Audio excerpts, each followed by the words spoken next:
You're listening to The Lightwalker's Path with Seryna Myers, the podcast that sparks real, raw, honest conversations about what it actually means to live a spiritual life. Seryna is a sacred soul mentor who guides people to tap into their heart's truth so they can live their lives with purpose, on purpose. Welcome to episode 15 of The Lightwalker's Path. I'm your host, Seryna Myers, and this is going to be a little bit different than the usual way we do things around here. This is our first episode in the interview series with different guest experts on different topics so that we can expand our conversation about what it means to live a spiritual life. And in this episode, we are talking all things empath. I am so excited to share this episode with you. I am chatting with Lola Pickett, who is an empath coach who I've had the pleasure of meeting through Camp Soul Dust, which is a wonderful organization if you don't know it already. And she has a lot of special gifts in the world. She is one of the creators behind the Wild Messengers Tarot, which I absolutely love, and you've probably seen me post about on Instagram. But she is like hardcore into empowering empaths. And as someone who has personally suffered through burnout, because I didn't understand just how to tend my own flame, I have a special soft spot for the work that she's doing in the world. So Lola, I would love for you to just start off, tell us a little bit about like who you are, what you're doing, and why it is so important, especially right now in this era. Oh my goodness, what a great launch pad for this conversation. So this work is not the form that my work originally began with. And I think it's important for those of us who are light workers and spiritual entrepreneurs to not feel like my current place is where I started, because it's easy to be like, oh, well, I don't have that, or I don't have that clarity or whatever. I was far, far, far away from this place, mostly because I'm an empath and people pleaser and, you know, trying to do the things that people told me I should be doing and have the career that made logical sense. And so it's only in the last few years that I've really taken a good hard look at who I actually am, which is a journey for those of us who are empaths, value what my gifts are, and trust that the contributions that I have and the additions I will make to this conversation in particular are of value enough to focus on it exclusively. So what's happened in my work is that it's got more and more refined over the last few years until I finally realized, regardless of the format of the work that I did, whether it was graphic design or marketing or brand strategy or coaching or even what I called at the time shamanic work, all of it was to empower those of us who are highly sensitive beings who lack self-care for a number of different reasons, and helping all of the people who kind of resonate with that path to step back into a place of self-caring as a verb, not just as a meaningless bubble bath approach, and really own who we are, because there's a contribution we're here to make. The systems of power that are in play right now in our governments, in our corporations, in many of the powerful nations, city-states, all of the things that are happening in our world structures are filled with people who do not express empathy, who do not have open hearts, who are seeming to be motivated purely out of greed and fear. And if we're going to affect change in the human participation in this planet, I believe that the structures of leadership need to change. And it doesn't just happen from anarchy and the system blowing up, because there's so much harm that happens in that process. I believe it's really a grassroots effort of those of us who are heart-centered, who are empaths, who are highly sensitive, taking back our power from all the ways we give it away so that we can literally empower ourselves, infuse ourselves with this power that we all have, with our gifts, with our self-assuredness, with our self-esteem, our self-worth, our self-trust. And in empowering ourselves as individuals, my mission is that we begin to rise up through the hierarchies of society and really flip these power structures on their head in a more peaceful and gradual way that's more sustainable. Because we all want like the instant fix. We want the Amazon to stop burning right now. We want all of these things to change because it's so obvious they need to. And yet that kind of quick change is not kind to the system. As I'm sure you and I have both experienced in our own like personal growth process, the changes that come fast and hard are very, very difficult on our nervous system, And our culture is kind of a big nervous system. So, And the recovery period seems to be longer too. Like when you exactly. have It's like, slow and ooh, steady progress rather than burning it to the ground and having to rebuild from scratch. completely. Yeah. Completely. So that's like why I'm doing this work, why I focus on this particular group of people. And it's been fascinating to see how all the different aspects of my journey leading up to this point have really added so much to kind of my unique voice in this conversation, and also the unique way that I show up in service to these folks to really help that empowerment actually happen and stick, and Mhm. not just like a flash in the pan of like, ooh, I feel really good. And oh, there's all my old patterns. Okay, well, that didn't work. And I think like just for the purpose of this conversation, because I want to make sure that we're not making any assumptions based on what Totally. people know. When we're talking empath, how would you, like, quick and dirty description, how would you define someone who's an empath? Yeah, so an empath is a little bit different than having empathy. Empathy is the ability that we have to put ourselves in someone else's shoes and imagine how they're feeling. Being an empath means that we actually feel what they're feeling. Sometimes we're not even aware that we're doing it. A lot of times this is happening unconsciously, and it's like this way that our nervous system and our sensory gates are attuned to the world. And so we have a very hard time, most of the empaths that I work with, separating what's mine from what's yours. And I don't even know if what I'm feeling is mine. You know, I can walk into a room and suddenly be flooded with grief. Is that because I'm channeling the collective? Is it because I'm feeling the trees in the Amazon? Is it because somebody in the room just lost somebody? Or is it because I'm having my own personal experience of grief?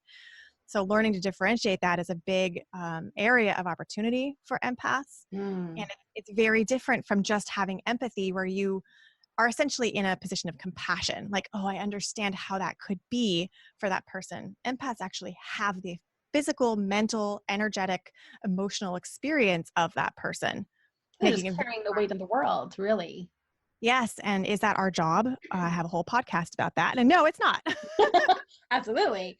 And Yeah, I feel like that distinction piece is probably like the biggest tool that they can even have in their tool belt, because totally. you don't need to be like not just carrying the weight, but also like doing the work to release it. Like you really want to make sure that there's that clear line in that sand. Completely. Because if you're doing everybody else's work for them, what does that do for those people? Mm-hmm. Gives them a huge shortcut to doing nothing, gives them a position in a hammock in Costa Rica. Like, what are we doing for people when we're doing their work for them? It's Mm-hmm. not really the help that we think it is. No, and I feel like we're actually doing them a disservice because they're not getting to figure it out. And then for lasting change to happen, it kind of has to come from within. Yeah, it's nasty and brutal, and it has to be our own. Totally. And so when we talk about like that kind of line in the sand energetically, like boundaries are such a huge part of your work. So how does that work for when empaths are coming from that place, particularly with the people pleasing background? How do they even get there? Well, I'll give a story from one of my clients for an example, because I think this is a really good analogy for what we're experiencing when we don't have good boundaries, emotionally especially, but energetically as well. So I had this client a few years ago, and she was in the process of grieving the loss of her parent and had a sibling. And what was happening in this family dynamic was that my client was the emotional backbone of the entire family. She held all the grief, she held all the responsibility, she did all the work, she held the financial reins. And what she would end up doing is rescuing everybody else in the family because she had it. She had it figured out, or so she thought, right? And so when it came time to like give the inheritance to her brother, there was a lot of resentment, because here was this, you know, like payout essentially for all the work that she had done, that she then had to share with someone in the family who was entitled and just riding on the coattails of her contributions, not going Mm. and getting a job, not taking care of themselves, getting into addiction patterns, and, you know, being a weight on the family. And so we were in this conversation about this dynamic, and I just offered some reflections of what I was seeing. And then I asked her, because she kept talking about what her sibling needed, what my sibling needed, how he's feeling. Oh my gosh, this is so intense for him. Nowhere in the conversation was I hearing anything about her. Mm. Where was she in all of this? How was she feeling? And so I stopped her and I said, what do you need right now? And she just literally, like, her jaw dropped. It probably never even occurred to her to ask. No, it didn't. It literally did not. This is a 40-year-old badass businesswoman who has not stopped to ask herself, what do I need? Mm. And I know she's not the only one. And I see this all the time with my clients. It's been my own journey, right? And so when I stopped her with that question and saw how powerful it was, that was actually a turning point in the focus of my entire direction. Because I realized that one question holds so much for us. When here we are, so capable, so able to see and perceive what people need, even though that sometimes it's a projection of what we think they need. We can go into that too. But this is the first part of boundaries, is really beginning to assess where you are. There is no boundary unless there's a territory that's held by it. You are that territory.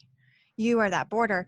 You need a differentiation point between you and the rest of the world. Most empaths and HSPs don't really have that. Sometimes they don't want it. Sometimes it's way too confronting to even ask, what do I need right now? Brings up all your childhood stuff of nobody asking, nobody taking care of that, you just having to figure it all out. So I have a lot of compassion for the fact that this is a simple question, and also one of the hardest questions for many of us to have a sincere inquiry around, because it does bring up all that stuff. And that's why I hold the kind of spaces I hold, because this is big work that we're doing here.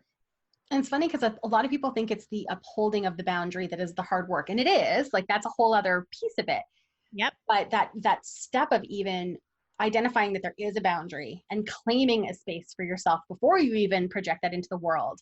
Yeah. Like, that can be really scary if you've been conditioned out of, like, denying your own needs or recognizing your wants, or even just honoring yourself in any capacity. That's right. A lot of us have felt deeply unsafe doing that, because it has been in our best interest as a tactic of survival to be hyper vigilant to what else is happening, what everybody else is feeling, what they're thinking, what their needs are. And that's how we stayed safe, a lot of us. And that's also part of the conditioning of our culture, regardless of what our family was like. And so to kind of turn that around and say, well, I have needs, is like a radical thing. And it's so much more complex and nuanced than some, internet meme of like, I am worthy, has to say. It's like, there's so much to this. And you're right. You can't cast a boundary if you don't believe you're worthy of having them. You can't. It's not going to work. No. And I think until you're willing to claim it for yourself, like, no one else can honor it anyway, because nobody knows where that line in the sand is. They're just going wherever they want. That's right. Their boundaries are the ones that'll dominate then, because they'll just keep pushing. They'll keep pushing until there's a pushback. And for so many of us, the pushback doesn't happen until we totally and utterly bottom out and burn out. So here's the thing that I always find interesting in people's journeys is when they start to claim that space. Because yes, we're entitled to want what we want, need what we need. But the people around us are also entitled to want what they want and need what they need. So now when we start to take up more space and have boundaries, it changes the dynamics in how we relate to people. So how do you recommend navigating that in a way that doesn't just burn all our relationships to the ground so that we have to start from scratch? Well, yeah, I think there's two aspects of it. One is that sometimes that is in the best and highest good of everybody involved, because it truly is an unhealthy dynamic. Sometimes it just needs to be reconfigured based on your new sense of self, and there's an adjustment period. So what I like to say is that everybody else's needs and wants and feelings are not your responsibility, and they're actually none of your business. And so that is a mantra, or a power statement, more accurately said, that I will use for myself when I'm in a sticky situation with boundaries, and maybe I've bumped up against a family member who's not appreciative that I'm not going into their story, or that I'm not performing the way that I used to, or people pleasing, or apologizing where there's no apology needed. And so when I stop performing those things because I now have boundaries, they don't really know what to do with that, right? And so I remind myself how you're feeling and what you're perceiving, and even your stories about me are none of my business, and they are your responsibility. Like, I hand that back to you over the wall of my boundaries. Like, there's this nice little neighborhood white picket fence that I have around. There's roses and things growing on it in my boundary field. And I'm just handing that back to you over my fence. Like, nope, that's yours. That's not mine. And if I take that on, empath problems, then I start to try and heal something that's not mine. And we cannot heal what isn't ours, which is why so many of us empaths are so sick all the time, because we're running energy and processing and trying to take things on from people and process them ourselves because we can do it. But we actually can't do it. It doesn't do us any good. And then it bypasses us doing our own work. And it bypasses them doing theirs. Yep. Bypass all around. How helpful I am. Yeah. Now, I noticed that a lot of, and I don't know if this is the same in your work, but a lot of the women, or the people rather, that I know who identify as empaths or HSPs tend to be either, they tend to be women. They tend to be women. And I don't believe that women are necessarily more inclined. Mm-mm. Is that like a cultural conditioning? Like men are just like, the wall is just more up, or what do you think is going on there? I think that there is a lack of language for men and male identified people to vote themselves into that camp. And I think a lot of times it's going on under the surface. There's even a lack of self-awareness that that's the mechanism that's keeping them in overwhelm, keeping them in patterns of addiction. One of the interviews that I did most recently on my podcast was with Amber Magnolia Hill of Medicine Stories. And she said, her dad's alcoholism, she links to him being an HSP and being unable to even name that that's what's going on, and then therefore be able to begin to integrate it and, channel it appropriately. Instead, it just goes into overwhelm, shutdown, and I need to numb out. Mm-hmm. So I think what we're seeing is that a lot of people who don't have that cultural stamp of approval to be sensitive end up having pretty severe coping mechanisms to handle it, all of which are socially sanctioned. Mm-hmm. It's far more socially sanctioned to get drunk than it is to be emotionally overwhelmed when you walk into a room, especially if you're male or male identified. Well, and how do we, if I look at the spiritual community as a whole, a lot of this in the recent years, I'd say the last 5 to 10 years, so much of it is the rise of the feminine, and in nurturing us to embrace our power and to really be in this place. But when we know that this is the undercurrent for males and male identifying people, how do we support that? How do we make it safe for them to be able to have these gifts? I think that we need to retune our attraction, because we are also, as women, victims of the patriarchy. And we might say we want a sensitive partner and we'll keep dating the jerks, Mm-hmm. right? Or we literally won't feel attracted to somebody who is emotionally tuned in, because it doesn't seem as strong of a polarity in our energetic dynamic, which is not actually true. Mm-hmm. It's just what we've been programmed to feel and think. And so there's a whole lot of deconditioning that needs to happen in the feminine side of the spectrum, if we want to call it that. And also, we need more men to come out of the closet and say, hey, it's okay if you feel this way. This is how I cope with it. And this is how I'm learning how to integrate this in healthy ways and not numb out. And this is how my partnership stays hot. All the things that I think masculine, quote unquote, people struggle with and fear by coming out of the closet and kind of owning that this is an aspect of themselves. If we can have models of that be more and more and more visible, mm-hmm. it creates that safe space. We are a creature of co-regulation. So we are our neurons are mirroring everything that we're choosing to engage with, everything that we're connected with, whether that's intentional or not. And so we need healthy mirrors, out there who are helping the rest of us co-regulate to something different than the cultural programming. So I think there's a huge opportunity for strong masculine guides in this space that don't become just like women, right? It's not about the men's circles where everyone's crying and processing. It's about, how do we be all? How do we be this and? How do we show up in that polarity? How do we own the fact that there is this dynamic of complementary opposition? How do we be that without trying to be one or the other? And your retreats tend to be co-ed as well, don't they? They do. It's a very unusual thing. So my husband and I do a lot of our work together. And even when I'm the public face of things like my online classes, he's almost always involved in the back end, both from a tech support kind of architecture standpoint, but also as a mentor and a coach. And he'll be very, very vocal and visible in our Facebook groups and with our coaching calls. And I think people get a lot from that, because it's not a common thing to see a partnership, or even just, a platonic man and woman, stand up and say, hey, like we're both all and this is how we make this work, right? And I think that's really beautiful because they become the mirrors, they become the examples that we can see and then say that's what's possible. Exactly. And I know for the women, we had many retreats where a lot of the guests are women or female identified, and it's only Tigray who's like the only outright male there, right? Like heterosexual cisgender male. And they get such healing from having what is essentially like a women's circle where it's safe to be around a man who doesn't want anything from them, who's not there to get anything from them, who's not inappropriate sexually, who has his boundaries like super clear and firm. And it's just like, well, this is possible, you know? And so the Tigray and I actually talk about him starting to do more quote unquote men's work because there's real strange things going on in that part of this industry right now, at least from what it seems from our perspective. And I joke with him like, oh, good, now I can be part of the men's circles, just like you've probably been in more women's circles than any other man on the planet.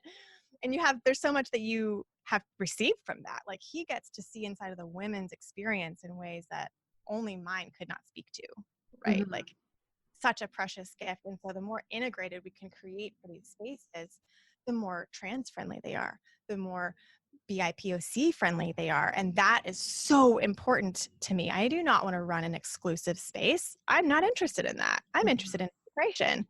So I better be integrating as much as I possibly can in my work, right? I can't do it perfectly. I'm not doing it perfectly, but I'm here for it. Yeah, I certainly have witnessed that in my own work and in my courses, because everything that I had was focused on and geared towards the healing of the feminine in whatever shape that takes. And it wasn't until I had a man sign up for my course say, wait a minute, is this just for women? Where I had to go, oh my gosh, that content is not gender neutral. Like it didn't even, because it's not what I had in mind when I created it. And I think that was the first little aha where I said, we need to have more stuff available. Like the entire spiritual course community, not entire, that's a bit dramatic, but so much of it aimed, you know, at women in general. And it's really excluding a large part of the population who needs the work. A huge part of the population. And I think there's an art form to making it safe for them to do this kind of inquiry as well, because it isn't going to be approached in the same way necessarily as it has been for the women's work up to this point. It's like we can't position it that way. It's not going to feel safe or interesting or relevant to the men who are working to unpack the man box they've been put into for their whole life and more, you know? So it's really, really interesting to begin to create a more integrative experience and notice the ways we're being exclusive and exclusionary and like get curious about, well, what does it look like? What does it look like? People have gotten very mad at me because I'm a very pro trans rights person on my public profile. And I've gotten some real interesting commentary from people who identify as like trans exclusionary feminists. And, you know, are you saying that men belong in the red tent? And I think, yes, and, you know, yes, and. Why is it only safe? How are we ever going to get out of rape culture if we keep holding ourselves as separate? We are separate, and, right? There are times for us to go within and to be in a circle of sisters and what have you, but to make it like that's the rule, to me feels very limited, you know? Well, and I feel like it's usually rooted, and it's funny that I feel like it's usually rooted in fear and trauma and pain. Yes. That need to have the wall up and to make it exclusive because there has been some kind of harm done.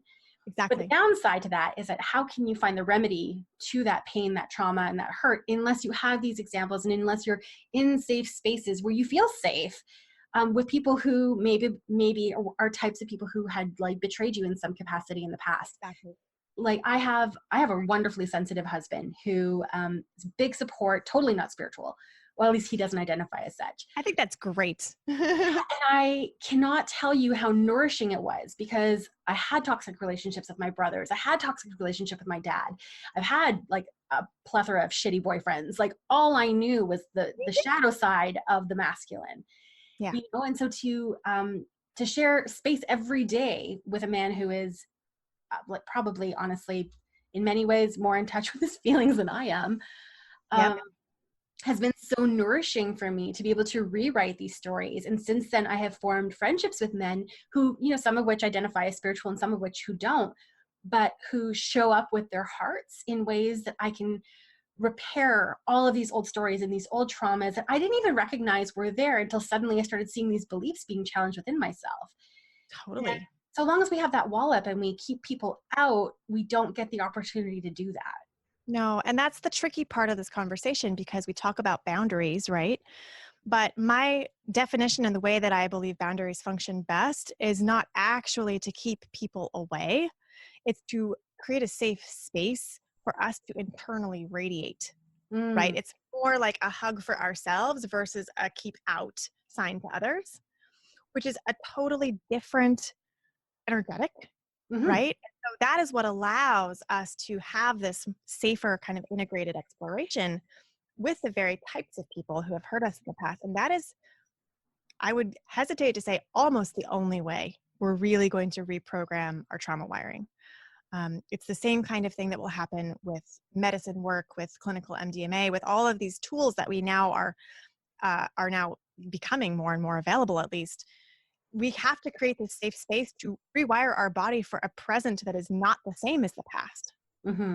Well, when you think about, if we go back to the start of this conversation, when you described your fence, it was not a concrete wall. It was a white picket fence and there were roses and it was beautiful and friendly and welcoming. And I think if we can think of our boundaries in that way, it's this beautiful space and this line for us, but it's not to keep people out. It is, and with it being picket fence, like there is even that space in between each of the little. Yeah, there's spaciousness there. I really feel like boundaries are, what's the best way of putting this? It's like a resonance membrane where the way that I picture it on an energy plane is where I have this, it's like a torus, right? A torus of energy that's coming out from my center and radiating out around me and then back up through the ground. And it's this infinite circle, right? But the circle is permeable and it's permeable based on keys of resonance, so that only that which is truly a match for me has energetic permission to enter. Otherwise, the dissonance functions as a protection. Like the dissonance becomes protection versus me needing to be like aggressive, no, harsh. Like boundaries don't need to be harsh. They don't need to be cruel. So now that we've come back to boundaries, this is actually really awesome because I know you've got something coming up around boundaries and bank accounts. So when we come to that feels like there is a big connection between empaths and their money. Oh, yeah. Because otherwise you wouldn't need to create a program like boundaries and bank accounts. So can you tell me a little bit about the relationship between empaths and money, and then we'll get into what's coming up for you? Absolutely. So I have seen this time and time again, both in my own life and in the things that are unfolding for my clients. And this is common to healers, right? People who don't even identify or maybe even know that they're an empath. There's this common denominator of a distance between us and our money. And there are energetic reasons for that. There are societal programming reasons for that, like, ooh, money is bad, or money is evil, or money is dirty, or it's greedy to want more money. A lot of people are self-sacrificing when it comes to their money because they don't want to be in their power. Power hasn't felt safe. Money gets equated with power quite often. And it just doesn't feel safe or good or like the right thing to do. And so what are we doing instead? We're being martyrs that are sick and addicted and broke over and over and over again, which does what for us exactly? Right? Are we fed? Are we communities? Like we or can't our community? No, we cannot. We cannot give from an empty cup. And that's a phrase that is used quite a lot. And it is deeply true. It is deeply true. And we think by giving first, that somehow it's going to come back to us. Has that been our experience as empaths? No. 9 times out of 10. No. Because people will just take. People will just take. And so we have to change the dynamic around and say, what's in it for me? Something that I talked about on my podcast about money in the nervous system. What's in it for me? And that question for empaths, going back to the what do you need right now, is incredibly difficult to prioritize. We are not used to putting ourselves first. It feels selfish. It feels arrogant. It feels egotistical. It feels unkind. None of which are true. It's true self-caring. It's treating yourself as sacred. And so the work that I'm doing now, a lot of it is around money, because without that fuel, that literal fuel in our bank accounts, we can't go out and live the purpose we're here to do, which makes us feel inadequate, crappy. It tanks our self-worth. It is like this horrible spiral. And so one of the ways we can begin to turn it around is to reclaim our bank accounts by setting better financial boundaries, starting with ourselves. Like, boundaries start with us first and radiate outwards. The biggest person to breach our boundaries is ourselves. Mm-hmm. That's definitely true in my life as well. And every time that I start to resent other people for betraying my boundaries, I go, wait a minute, did I even put them up? Did I even honor them myself? Right. Like, wait a minute, did I say no first to like what this is all about? Did I agree to this and it didn't mean to? Yeah, I mean, it's a big, big topic. And so I'm going to start the conversation. I actually have a free class next week that it'll be perfect timing, I think, with when this podcast comes out for people to sign up. And I'll get you the link. It's lolapickett.com/ESD. And ESD stands for Empath Stress Disorder. This is something that I've coined in looking at all of the side effects that I'm seeing over and over again happening with empaths and ESDs, one of which is financial instability and basically living on a financial roller coaster.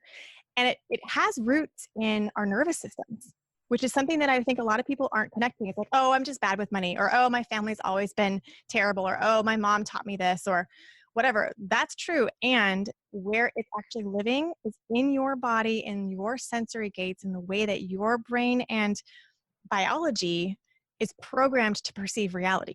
Mm-hmm. There's such a huge tie between the nervous system and our own sense of security and safety. Absolutely. It is our sense of security and safety. And so if that's wired in a way that is flawed and keeps our bank accounts on empty because we feel safer being at the edge, that is not going to function for us, nor is it going to work for us to just go meet with a financial advisor and set a budget. Mm-hmm. We will not stick to that budget. We will not look at the budget. We will have all of our fight, flight, freeze, or fawn behaviors come out. Our nervous system is really the key to shifting those patterns for good. And it's not like an instant fix, because nothing, like we said earlier, like, you don't want the big instant change, generally speaking, because it creates a whole lot of side effects. We want to be able to gradually repattern ourselves. And step number one is to come to my class, which is free. And I can actually personally vouch for it, because I went through the Empath Stress Disorder program last time you ran it. And I recommended it to so many people. And it was interesting timing, because it was at the same time where people in my life out of nowhere were messaging me coming out as empaths. And I was like, oh, well, that's wonderful timing. Here's Lola. You need to meet her. That's awesome. It's extra special for me to have you come on to talk about this, because it's not just that I think you're really lovely and I enjoy your energy. It's, I really believe in what you do, and I get it. And I think that it's important, and anything that I can do to give that a signal boost, I am all on board for.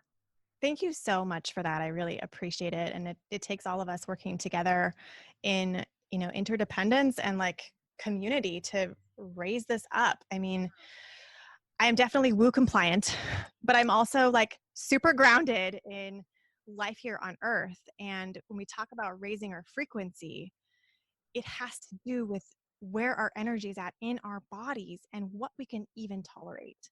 Mm-hmm. So the conversation is so important. People like to just go right into the vibes. And if we don't bring it into the body, what are we radiating out but dissonance and lack of clarity? Not cool, not effective. And not sustainable. Not sustainable. No. So yeah, I mean, people who are listening, if you have like ongoing kind of ups and downs with money, or you're wondering how can I get paid for all the things I'm constantly giving away for free, I have this phrase that I just came up with yesterday that was cash over compliments. Ooh. Right? Because like we as empaths are constantly getting this feedback of like, oh, you're so amazing and your energy feels so good. And oh, thank you so much for listening. I feel like nobody listens to me like you do. And it's so healing to be around you. And it's like, yeah, and I can't pay my mortgage with that. Yeah, exactly. Right? So if you want to kind of shift into a space where you can hold that for yourself and begin to ask for compensation and, raise your prices, whatever it is that needs to happen in your life, this is going to be a great place to start. Yeah. And the fact that you do this for free is so Right? amazing. I should charge for it, but whatever. It's cool. Yeah. I It's have a wonderful my introduction part. to your work, though. Thank you so much. Yeah. That's really wonderful. So it was lolapickett.com/ESD. Correct. Awesome. And we will make sure to link that in the episode notes. Thank So you can find Lola pretty much everywhere on the internet. So she has her website, lolapickett.com. She's on Instagram. You're on Facebook as well, right? Mm-hmm. Pretty much everywhere. And she has beautiful courses, group programs, and retreats, plus an oracle deck that will make your mouth water. You can't see it, but there's actually some of the art is on my wall right now. Fabulous. And she is absolute magic. So if you identify as being an empath, or even if you just know like you're a little sensitive and maybe not, you're not ready to claim the title yet, find this work. Find her online. Even if you start off just stalking her on Instagram, it will be enough to nourish you, I promise. Awesome. Thank you so much, Seryna. Oh, thank you. Thank you so much for joining us today. It has been an absolute pleasure to have this conversation, and I hope you found it helpful too. So remember, you have a safe space that you can join us online in our Facebook group, The Lightwalker's Path, the absolute same name as this podcast. And to get more out of Lola, you want to follow her on social media at the Lola Pickett or on her website, lolapickett.com. We'll see you next time.